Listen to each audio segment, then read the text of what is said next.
in any way connected with military. They were an ethnic group of Israelis, or in those cases, the Hebrews, and were in absolutely dreadful shape. Our medical officer told me that they were losing somewhere in the neighborhood of about 215 a day of new deaths within the camp. But boy, they were glad to see us.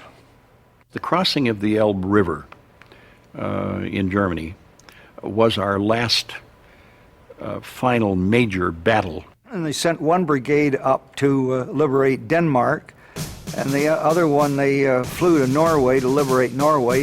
And then we were in the brigade that was to go right through Germany to Wismar. We now know that once we crossed the Elbe, Winston Churchill had given orders to Field Marshal Montgomery that he wanted our 6th Airborne Division to move as fast as possible up to the Baltic Sea to take a place called Wismar. Winston Churchill had found out that Stalin and President Roosevelt had made a separate deal that the Americans would not impede the Russians in going through that coast road along the Baltic as far as the Danish border. And Churchill gave orders that whoever in that particular area was to get into Wismar before the Russians. I was the closest to the area that we had to go to. So the idea was to advance as fast as possible. What they did, they took a battalion one day to ride on tanks. They would be the advanced section. Then the second group would be on battalion would be on trucks, and then the third battalion would be on foot, and they had to keep up to the tanks and trucks. So they almost ran to keep up with them. The last couple of days before we got to Wismar, the German army facing us, a whole corps, were told to lay down their weapons and to head west. Germans were marching down one side of the road to try to get in behind our lines and not be captured by the Russians, and we were going forward. And they knew what would happen if the Russians got them. So I guess they chose the lesser of the two evils. We just boxed on and got up to a place called Gatbush, where an American armored regiment decided that they were going to cross our line and take our route up to Wismar. I had the brigadier with me so that I was fairly sure of my ground, and I just told the general in charge of that division that he better turn him around or the battle would start right there. We were going on that route. We were going to Wismar.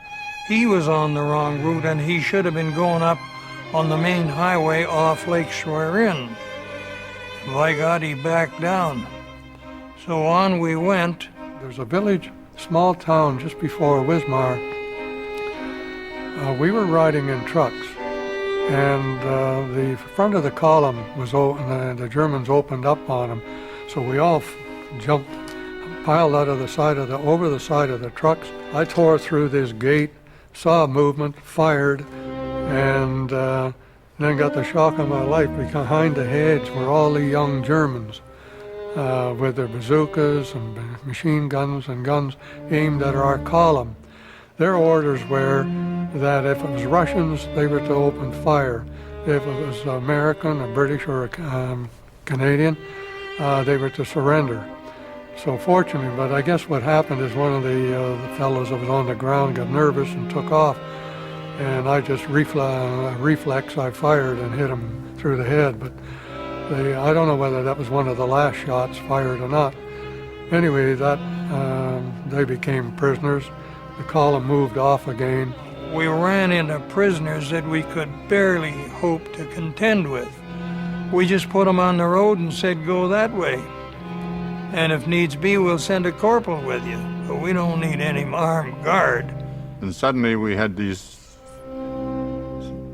literally thousands of Germans coming back along the roads.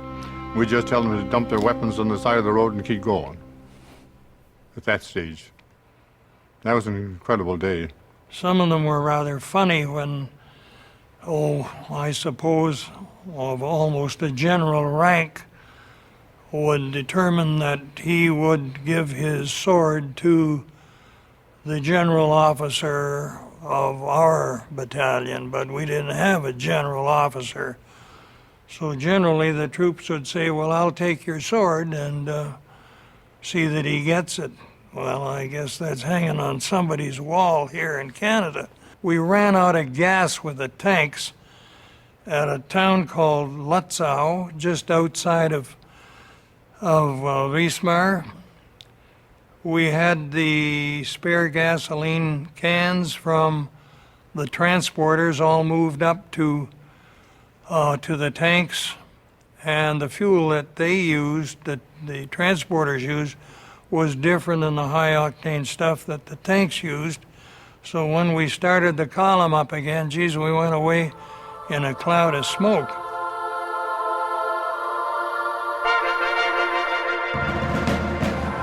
The heroic deeds of one Canpera are forever memorialized at Bougainville. For the men of Canada's 1st Parachute Battalion, the war ended with the capture of the German port of Wismar on the Baltic Sea. The final advance began on March 26, 1945. Field Marshal Montgomery told his commanders, "This is the time to take risks and to go flat out. If we reach the Elbe quickly," he said, "we win the war." Churchill, anticipating the post-war division of Europe, knew more than this battlefield victory was at stake, that Britain's Russian allies were going for as much territory as they could take. After a wild 6-week dash across Germany, the Canadian paratroopers, accompanying armored forces that were literally running out of gas, entered Wismar and assumed authority over its near-starving populace.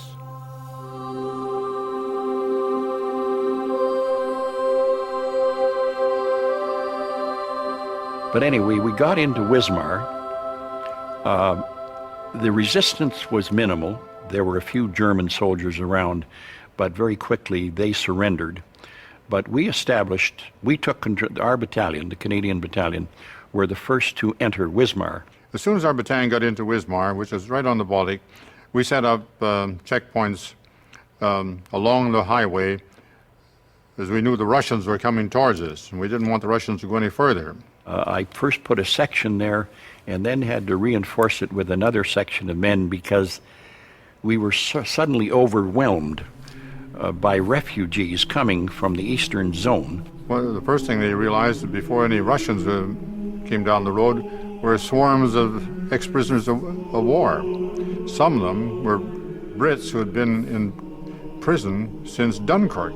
Some of them were emaciated, badly treated. Some of them had been in concentration camps and had fled. A lot of them were Air Force guys. And of course, boy, they were glad to see us. But then mixed among them were hundreds of German soldiers of every rank imaginable who were coming through our lines and wanting to surrender. A group followed us who were civilian administrators to take over the local governments. The first thing they did was to put up notices all over the city for everybody to turn in their cameras and rifles and weapons. Now we were in the position of having to take swords, sidearms, Luger revolvers, machine guns, so that within 12 hours, when I went out to the roadblock one late afternoon, there was a pile of weapons beside the roadblock that must have been 12 feet high. And you should have seen the weapons that were turned in. Old blunderbusses from 1800 and whatnot. The other thing was, too, that the population of Wismar, German city, were short of food. And so they wanted care and feeding. Great big loaves of bread like this. They weren't wrapped, they were just tossed in the back of a truck and distributed. I got a call one day and said, Bob, get your platoon or section down to a certain place. He said they're dumping bread out for these civilians. The women are fighting in the lineup. And we still hadn't cornered all of these or collected all these displaced persons, and they just wait around behind a building and